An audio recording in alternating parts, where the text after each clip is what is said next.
Naintindihan mo na ba ang salitang kapag mahal mo, pakawalan mo? Sa una, naguguluhan ako. Kasi syempre, mahal mo nga. Bakit mo naman pakakawalan? Until na-realize ko na totoo pala ang ganito. Na kailangan mo nang hayaan ng taong gusto nang umalis. Kailangan mo nang pakawalan ang taong minahal mo ng totoo. At gusto mong maging masaya siya. Kahit hindi na ikaw ang dahilan sa ngiti niya. At yan ang pinakamasakit. Sa pagbitaw mo sa kanya. Sa relasyon, hindi lahat ng bumitaw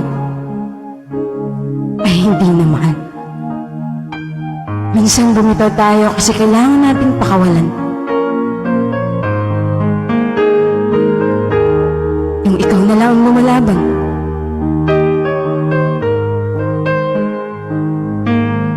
Hirap ka nang iangat kasi. Hinihila naman niya pababa para ikay sumuko na. Kung ikaw ang aking tatanungin, pinakawalan mo ba? O lumaban ka? Ang hirap naman kasi lumaban kung ikaw na lang mag-isa. Minsan,